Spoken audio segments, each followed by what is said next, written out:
చెడ్డీ gang గురించి మనందరికీ తెలిసిందే. మనం ఎంత విసిగిపోయామో వాళ్ళ చోరీలకు అనే విషయం కూడా తెలిసిందే.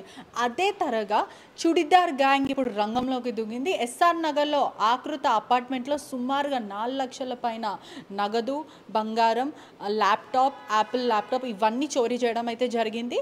కానీ అమ్మాయిలు చుడిదార్ వేసుకొని దొంగతనం చేసేది ఏంటి అని మీరు అనుకుంటే మీరు పప్పులో కాలేసినట్టే.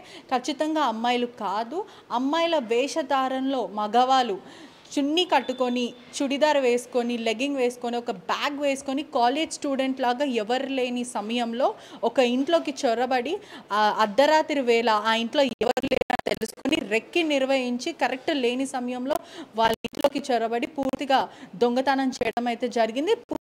ఏదైతే మనం విజువల్స్లో కూడా చూడొచ్చో ఒక మాస్క్ ధరించి, ఏదైతే చున్నీ ధరించి, చుడిదార్ వేసుకొని, లెగ్గింగ్ వేసుకొని, ఒక బ్యాగ్ వేసుకొని అమ్మాయిల వేషధారంలో ఈ చోరీ అయితే చేయడం జరిగింది. ఒకసారి కుటుంబ సభ్యులు ఉన్నారు, ఎవరైతే ఇంట్లో చోరీ జరిగిందో మనం అక్కడనే ఉన్నామో, అసలు ఏం జరిగిందని తెలుసుకునే ప్రయత్నం అయితే చేద్దాము. నమస్తే అండి, మీ పేరు? ఏం జరిగింది అసలు, ఎలా చోరీ చేశారు? మీరు ఆ సమయంలో లేరా ఇంట్లో? ఇంట్లో ఎవరు లేరమ్మా. మా పాప రోజు నైట్ ఒంగోలు వెళ్ళింది, నైట్ వెళ్ళింది. ఇన్సిడెంట్ ఫ్రైడే నైట్ జరిగింది. మళ్ళీ Saturday they come back. Actually only 1 నైటే లేరు. సో ఎవరో తెలిసిన వాళ్ళ ద్వారా నా రెక్కీ చేసి వచ్చారో డౌట్ ఉంది మాకైతే. అంటే ఒకటే రోజులో జరిగింది, ఎన్ని రోజులు మీరు వెళ్ళలేదు? వెళ్ళిన రోజే ఆ రోజు రాత్రే జరిగింది. నెక్స్ట్ డే రాత్రి జరిగింది. నైట్ తను వెళ్ళింది ఊరికి.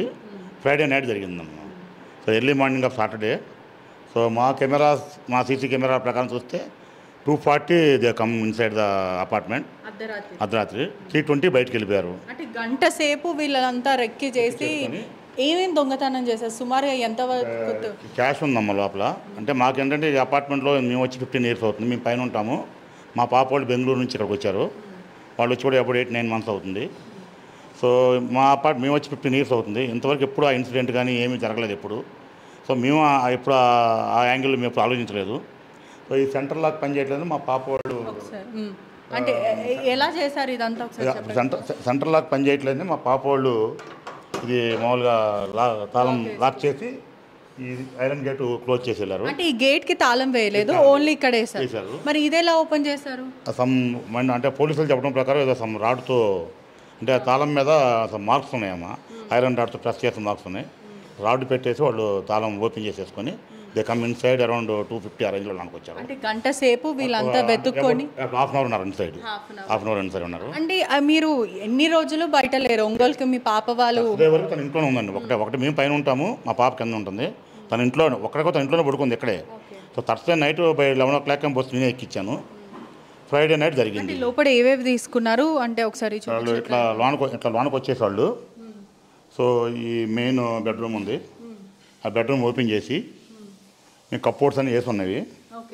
సో వాళ్ళ లాస్ట్ కప్బోర్డ్ ఓపెన్ చేసి లోపల స్టీల్ అల్మేరా ఉందమ్మా. స్టీల్ అల్మేరాను కూడా రాడ్తో పైన ప్రెస్ చేసి ఓపెన్ చేసేసారు. పైన కప్బోర్డ్ లోపల అల్మారా స్టీల్ అల్మేరా ఉంది, దాన్ని కూడా రాడ్తో ఓపెన్ చేసేసి పైన టాప్ లేపేసి అల్మేరా ఓపెన్ చేసి దాంట్లో లాకర్ పగలగొట్టి క్యాష్ తీసుకున్నారు. దాంట్లో క్యాష్ ఉంది. అంటే వాళ్ళు వచ్చేటప్పుడు ఆల్రెడీ ఆ బ్యాగ్లో ఎక్విప్మెంట్స్ తెచ్చుకొచ్చారు వాళ్ళు. అంటే మా కెమెరా రికార్డ్ ఏమో బ్యాగ్ ఉంది వాళ్ళకి, బ్యాగ్లో కొన్ని టూల్స్ ఉన్నట్టుండే. వాళ్ళు అమ్మాయిలా అబ్బాయిలా? మేమైతే అబ్బాయిలు అనుకున్నాం, ఎందుకంటే అబౌవ్ 600 feet అవుతున్నారు. విజువల్స్ లో కూడా క్లియర్ గా తెలుస్తుంది కొంచెం అబ్బాయిల అమ్మాయిల బట్టలు వేసుకున్నా అబౌవ్ 600 feet ఉన్నారు ఒకవాళ్ళు. మన కెమెరా ప్రకారం చూస్తే అమ్మాయిల డ్రెస్ వేసుకొని అబ్బాయిలు అనుకుంటున్నాం మేమైతే. వాళ్ళు జస్ట్ అటు పక్క రోడ్డు ఉంది మనకి, ఆ రోడ్డు ద్వారా గోడ దూకి లోనికి వచ్చారంట వాళ్ళు. ఆ కార్నర్ ద్వారా మన గోడ దూకి లోనికి వచ్చి అక్కడ వాచ్మెన్స్ టాయిలెట్స్ ఉంటాయి మాకు. ఆ టాయిలెట్స్ పక్క నుంచి సెల్లర్లో స్టెప్స్ ఉంటాయి కిందకి. మాకు అక్కడ డోర్ ఉంటుంది, డోర్ వాచ్మెన్లో డోర్ లాక్ చేయలేదు, ఎందుకంటే నైట్ టైమ్స్ టాయిలెట్స్కి వెళ్తూ ఉంటారని చెప్పి. లోనికి వచ్చి స్టెప్స్ ద్వారా పైకి వచ్చారు. వచ్చే ముందు ఫస్ట్ ఫ్లోర్లో వాళ్ళు ఆగి మా కెమెరా రికార్డ్ అయిన ప్రకారం చూస్తే ఒక అతను సెక్యూరిటీ అని చూసుకుంటా ఉన్నాడు. అంటే అతను ఏం చేస్తున్నాడు ఏంటనేది సెక్యూరిటీ నిద్రపోతున్నట్టున్నాడు ఆ టైంలో, ఎర్లీ 1-2:30కి. సో వాళ్ళు they come up to 4th floor. అంటే సెక్యూరిటీ ఆ సమయంలో నిద్రపోతున్నాడు. సో వాళ్ళు ఫ్రంట్ నుంచి వాళ్ళు సెక్యూరిటీ ఫ్రంట్ ఉంటాడు, బ్యాక్ నుంచి వచ్చారు వీళ్ళు డైరెక్ట్గా పైకి వచ్చారు. వెపన్స్ కానీ నైఫ్స్ కానీ అలాంటి ఎవరైనా అడ్డుకొని ఉంటే తెలుస్తుంది. బ్యాగ్ ఉంది, బ్యాగ్లో ఏమున్నాయో మాకు తెలియదు, బ్యాగ్ వేసుకొచ్చారు వాళ్ళు. సో వాళ్ళ బ్యాగ్లో టూల్స్ ఉన్నాయి కూడా. అంటే ఎవరు చూసారు దొంగతనం జరిగిందని? ఎర్లీ మార్నింగ్ తర్వాత 8:30 పని అమ్మాయి వచ్చిందమ్మా. పని అమ్మాయి వచ్చి తాళం మా ఇంట్లో ఉంటుంది పైన, తను తాళం తీసుకొని కింద క్లీన్ ఆ రోజు పాపలు వస్తున్నారు బ్యాక్ మళ్ళీ. సో క్లీన్ చేద్దామని వచ్చి తాళం తీయడానికి వస్తే తాళం తీసే ఉంది అప్పటికి. వాళ్ళు తలుపులు దగ్గరికి వేస్తున్నాయి. సరే మా బాబు వచ్చాడో మా పాప వచ్చిందో అని తెలియక పని లోనికి వచ్చేసింది. లోనికి వచ్చి పిలుచుకుని లోనికి వచ్చి చూస్తే ఈ డోర్ ఓపెన్ చేస్తుంది, కబ్బోర్డులన్నీ ఓపెన్ చేసి బట్టలన్నీ కింద పై వేసి గవ్వ పైకి వచ్చి మా మిస్సెస్ని పిలిచింది. తన గవ్వ కింద పైకి వచ్చి చూసి వాళ్ళు చెప్తాయిందని అనుకున్నారు. అప్పుడు ఇక్కడ ఉన్న వస్తువులే పోయాయి, ఇంకా లోపల బెడ్రూమ్లో కూడా అది కూడా అన్ని ఓపెన్ చేసి ఈ పాప కొంచెం ల్యాప్టాప్ ఒకటి, ఒక ఐ ట్యాబ్ ఒకటి, పూజ గది సిల్వర్ సామాన్ దాంట్లో ఈ బీరువాలో అయితే మొత్తం క్యాష్, తన ఆర్నమెంట్స్ కొన్ని, బాబు ఆర్నమెంట్స్ కొన్ని తీసుకుని వెళ్ళారు. ఒకసారి తనతో మాట్లాడే ప్రయత్నం కూడా చేద్దాం. ఏవే వస్తువులు పోయినాయి? మా బాబు గోల్డ్ పోయిందండి, నావి కొన్ని గోల్డ్ ఐటమ్స్ పోయాయి. మా హస్బెండ్ ల్యాప్టాప్, యాపిల్ ట్యాబ్, ఇంకా కొన్ని సిల్వర్ ఐటమ్స్ అలా పోయాయి. కొన్ని బట్టలు, ఒక 2 చీరలు పోయాయి అంతే. గోల్డ్ అయితే మొత్తం పోయింది. కొంచెం క్యాష్ ఉంది. కానీ మొత్తం 40 మినిట్స్లో వాళ్ళు ఆల్మోస్ట్ ఇల్లంతా వెతికేశారు. అసలు ఆల్మోస్ట్ ఉన్న దేవుడి గదిలో ఉన్న కూడా చిన్న చిన్న సిల్వర్ ఐటమ్స్ కూడా తీసుకున్నారు. టోటల్ 3 రూమ్స్ మొత్తం వెతికారు అంతా. ల్యాప్టాప్ అయితే అసలు ఎవరికి తెలీదు, టేబుల్ కింద ఉంటుంది. ఆ టేబుల్ బ్లాక్ అండ్ బ్లాక్ అసలు కలిసిపోదు, అది ఎవరికి తెలియదు. కానీ ఆ ల్యాప్టాప్ కూడా తీసుకోవడం. మొత్తం మీద వీళ్ళు రక్కీ నిర్వహించారా, లేకపోతే ఏంటంటే మీరు వెళ్ళింది ఒకటే రోజు, ఆ రోజు ఎవరైనా మీరు చెప్పారా నేను ఇలా ఊరికి వెళ్తున్నాను ఎవరికైనా చెప్పడం కానీ అలా ఎవరి మీద అనుమానం ఉందా మీకు? లేదండి, నేనైతే ఎవరికి చెప్పలేదు అసలు ఊరు వెళ్తున్నట్టు. అలా సామాన్యంగా అపార్ట్మెంట్లో కలిసి ఉంటాం. మాకు ఒక చిన్న బాబు కాబట్టి సాయంత్రం ఈవినింగ్ తనని ఆడిస్తాం మేము. మా హస్బెండ్, నేను విడతల వారిగా అలా ఒక 1 వీక్ తను, 1 వీక్ నేను అలా ఆడిస్తూ ఉంటాం. సో అందరికీ అర్థమవుతుంది మేము ఉన్నామా లేమా అనేది. అపార్ట్మెంట్లో కొంచెం ఈజీగా తెలిసే ఎందుకంటే బాబు ఉండడం వల్ల. ఊరు వెళ్ళారనో, నేను వెళ్తాను అని, కానీ పలానా రోజు వెళ్తాను అనేది మాత్రం ఎవరికి తెలీదు. ఈవెన్ మా ఇన్లాస్గా వాళ్ళకు కూడా తెలియదు. నేను సడన్గా థర్స్డే నైట్ వెళ్ళాను, ఫ్రైడే నైట్ ఇలా జరిగింది. కానీ సాటర్డే నేను బ్యాక్ వచ్చేసేవాళ్ళం, ఆల్రెడీ టికెట్స్ కూడా బుక్ అయ్యాయి. వచ్చే లోపల ఇలా జరిగింది. అంటే ఇది కొంచెం డిఫరెంట్ దొంగతనం లాగా అనిపిస్తుంది. అంటే జనరల్లీ ఎవరైనా దొంగతనం చేస్తే నార్మల్గా ఒక మాస్క్ పెట్టుకొని చేస్తారు. వీళ్ళు మాత్రం ప్రధానంగా చుడిదార్ వేసుకొని, లెగ్గింగ్ వేసుకొని, అమ్మాయిల వేషధారంలో ఒక బ్యాగ్ వేసుకొని వచ్చారంటే ఎటువంటి అనుమానం మీకు వ్యక్తం అవుతుంది? నేను అనుకోవడం బాగా తెలిసిన వాళ్ళే ఎవరో బాగా అబ్జర్వ్ చేసి వచ్చినట్టు అనిపిస్తుంది. ఎందుకంటే మా ఇంట్లో వాళ్ళకి అంత టైం ఏం పట్టలేదు. నేను చెప్పాలి అంటే చాలా ఓవర్ ఫాస్ట్ ఉన్నారు వాళ్ళు. ఈజీ అయింది వాళ్ళకి. మెయిన్ డోర్ అనేది ఒకటి మాది మైనస్ అని నేను అనుకోవచ్చు. కానీ బీరువా తాళం అదేమైతే కనిపించలేదు వాళ్ళకి. అన్ని రాడ్స్ ఉపయోగించే మొత్తం పగల కొట్టేసి నొక్కేసి తీయడం అయితే జరిగింది. కానీ నాకైతే బాగా తెలిసిన వాళ్ళు ఎవరో ఇన్ఫర్మేషన్ ఇచ్చారు అని అనిపిస్తుంది. మేబీ తాళమైనా అబ్జర్వ్ చేసి ఉండాలి, మేమేదో బాగా తెలిసైనా ఉండాలి వాళ్ళకి. కానీ నేను ఈ కాలనీలో మా హస్బెండ్ వచ్చింది 1 year బ్యాక్ అయినా, నేను 15 years నుంచి నా స్టడీస్ అదంతా ఇక్కడ ఎప్పుడు ఇలా అవ్వలేదు. అసలు మాకు అపార్ట్మెంట్ ఎప్పుడు, నేను చైల్డ్హుడ్ నుంచి అపార్ట్మెంట్స్, కానీ నాకు ఏ రోజు ఇంత డౌట్ అనే మరీ 4th ఫ్లోర్కి వచ్చి అన్ని అపార్ట్మెంట్స్లో చాలామంది ఉంటారు. సుమారు ఇక్కడ ఒక 30 మంది ఫ్యామిలీస్ వరకు అయితే ఉన్నాయి. ఆ ఫ్యామిలీస్లో ఎవరో ఒకరు చూస్తారన్న అనుమానం కానీ భయం మాత్రం లేకుండా ఆ అర్ధరాత్రి వేళ వాళ్ళు చాకచక్యంగా రావడం కూడా జరిగింది. ఇన్ని ఫ్యామిలీస్ ఉన్నాం కూడా మీ ఫ్యామిలీలోకి రావడం అది ఇంకా అనుమానం వ్యక్తం అవుతుంది. అవును.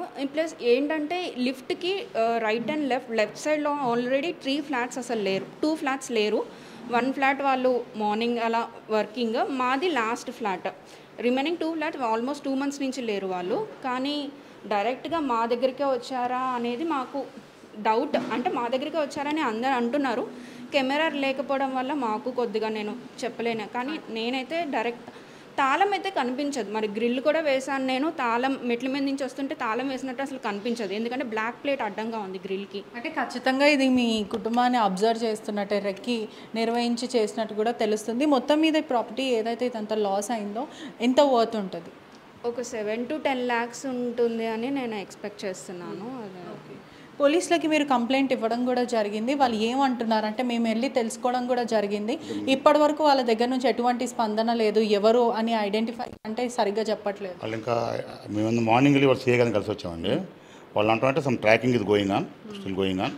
So they are finding out some persons and they are also some trying for some telephone number something and other things. But they tell it will definitely they will solve in couple of days. So they are what they are telling, maybe some professionals have done. That's why they are putting their efforts. Okay. So we hope that definitely they will crack through.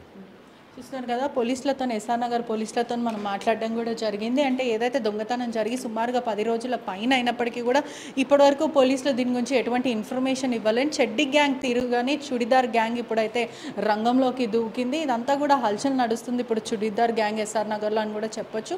దీని మీద పోలీసులు మాత్రం మీడియాకే కానీ ఎవరికి స్పందించడం లేదని కూడా తెలుస్తుంది. అంటే వెళ్ళి అసలు ఏం జరిగిందని తెలుసుకునే ప్రయత్నం కూడా పోలీసులు అండర్ ఇన్వెస్టిగేషన్ జరుగుతుంది, ఐడెంటిఫై చేస్తామని చెప్తున్నారు. కానీ ఇప్పటి వరకు మరి ఆ చుడిదార్ గ్యాంగ్ ఎవరు, చెడ్డి గ్యాంగ్ వాళ్ళ చుట్టాలైనా లేకపోతే వాళ్ళకి సంబంధించిన వాళ్ళ గ్యాంగేనా అని అనేక క్వశ్చన్లు అయితే వస్తున్నాయి. ఇప్పటి వరకు మరి పోలీసులు ఎందుకని ఇంకా త్వరగా దీన్ని సార్ట్అవుట్ చేయలేకపోతున్నారు అనేది ఇంకా పూర్తిగా తెలియాలి. కెమెరామ్యాన్ వంశీతో పెటిషా రిపోర్టింగ్ RTV హైదరాబాద్.